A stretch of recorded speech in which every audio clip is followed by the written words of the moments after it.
I could die tomorrow. You could. Anybody can. That simple realization changes how a person sees everything. For John Travolta, it became a quiet philosophy rather than a dramatic statement. By the time he entered his 70s, he had already lived several lifetimes inside one career.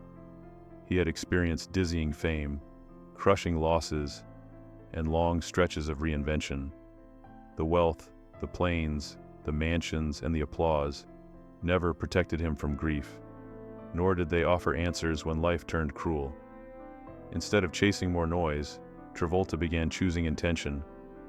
Not retreat, not fear, but clarity. When people around him noticed changes in his behavior, they mistook them for endings. In truth, they were adjustments. A man reassessing what deserves energy when tomorrow is never guaranteed.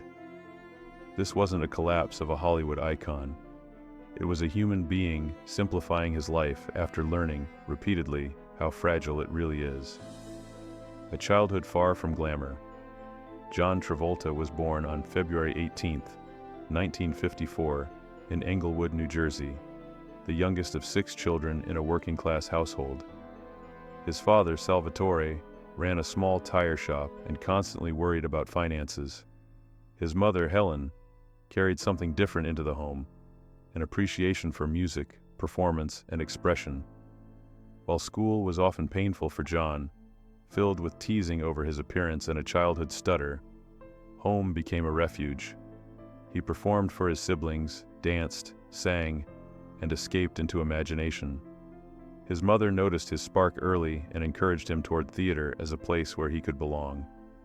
At just 12, he appeared in a local stage production, discovering something powerful. When he performed, people listened. That realization gave him confidence he didn't have elsewhere. Even then, John sensed his life might exist beyond the limits of his surroundings, somewhere larger than he could yet see. Leaving home with nothing but belief. At 16, John Travolta made a decision that frightened his family and excited him at the same time. He left New Jersey for New York City with almost no money and no safety net. Life there was hard. He took whatever work he could find, washing dishes, delivering flowers, sleeping in shared spaces like the YMCA. Auditions were crowded, competitive, and unforgiving. Rejection came often, but so did persistence. Then, in one packed audition room, he stood out. His natural rhythm, his confidence in movement, and his ability to connect landed him small roles that slowly built momentum. These early years weren't glamorous. They were exhausting and uncertain, but they taught him discipline and resilience. By the time his first real break arrived, John wasn't just lucky, he was ready. He had already learned how to survive without applause, which made success easier to carry when it finally arrived. Sudden stardom and instant pressure. In 1975, everything changed when John landed the role of Vinnie Barbarino on Welcome Back, Kotter. What began as a supporting role quickly turned him into the show's heartbeat. Audiences copied his walk, his slang, his style. Fame arrived fast and loud. Soon after, the boy in the plastic bubble showed his emotional depth, proving he was more than a TV personality. Then came 1977 and Saturday Night Fever. At just 23, John became a global icon.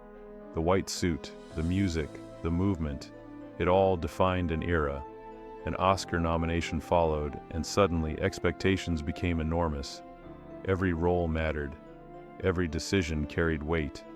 Behind the scenes, he also experienced intense personal relationships that left lasting emotional marks. While the world celebrated him, pressure quietly built. Success arrived before he had time to understand it, and that imbalance would soon demand its price. When success slipped away, the early 1980s brought a harsh reality.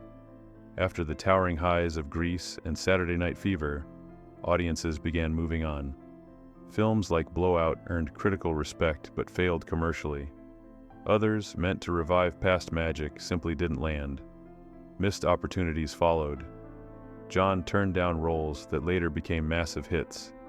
decisions shaped by personal fears and uncertainty rather than strategy. Slowly, Hollywood's attention drifted. He kept working, but the excitement faded. For someone who rose so quickly, the decline felt confusing and humbling.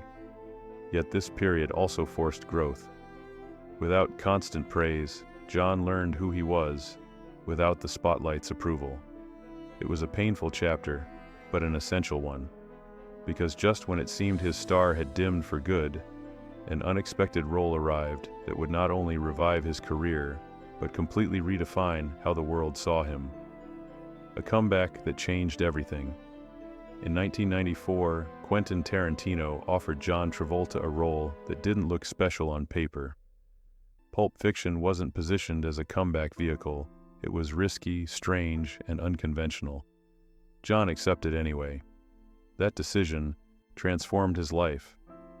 The film reignited his career overnight, reminding audiences and studios of his range and presence.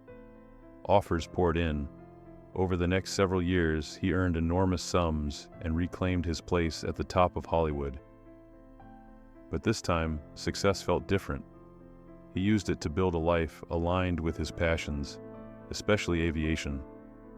He and Kelly Preston purchased a home at Jumbo Air Aviation Estates, where planes could taxi directly to their door. Flying wasn't status for John, it was freedom. Acting funded the lifestyle, but aviation fed his soul. Life appeared full, successful, and secure. Yet even at this height, fate was quietly preparing its most devastating chapter. Love, loss, and enduring grief. Long before fame settled, John experienced profound loss.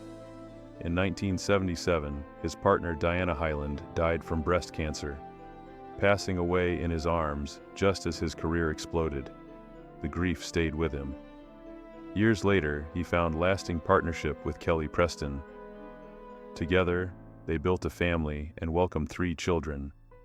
Their son Jett faced lifelong medical challenges, including seizures. In January 2009, during a family vacation, Jett died after a seizure. John later described it as the worst pain imaginable. The loss shattered the family and permanently altered John's emotional world. Then, in 2020, history repeated itself. Kelly passed away after a private battle with breast cancer. Losing his wife reopened wounds that never fully healed. These weren't isolated tragedies, they were cumulative. Each loss reshaped his priorities, stripped away illusions, and forced him to confront what truly mattered beyond fame and achievement. Choosing presence over performance. After Kelly's death, John made a quiet but powerful choice. He stepped back, not from life, but from noise. He publicly stated his focus was on being present for his children, and he meant it. His work slowed. His appearances became selective. Home became sacred. He supported Ella Blue's creative pursuits without overshadowing her. He focused on raising Benjamin with intention, patience, and stability. Aviation remained a source of peace, teaching and flying, rather than performing for attention. Projects he accepted were smaller, personal, and manageable. This wasn't retirement, it was alignment. After decades of giving everything to an industry, John finally gave himself permission to choose his pace. To many, it looked unexpected. To him, it felt necessary. Life had taught him that time is fragile, and presence is irreplaceable, a life redefined, not abandoned. At 71, John Travolta isn't disappearing. He's redefining what fulfillment looks like. The planes, the movies, the memories still exist, but they no longer control him. His life now centers on connection rather than expectation. He understands that legacy isn't measured in box office numbers or applause, but in the moments shared with the people who remain. His story isn't one of decline, it's one of recalibration. A man who has seen the best and worst of life, choosing peace over pressure. When he speaks about mortality, it isn't fear, it's clarity. Tomorrow isn't promised, so today deserves intention. That truth shaped his choices, his parenting, and his priorities. John Travolta's journey isn't about saying goodbye. It's about finally living on his own terms, with gratitude, awareness, and a deep respect for the fragility of life.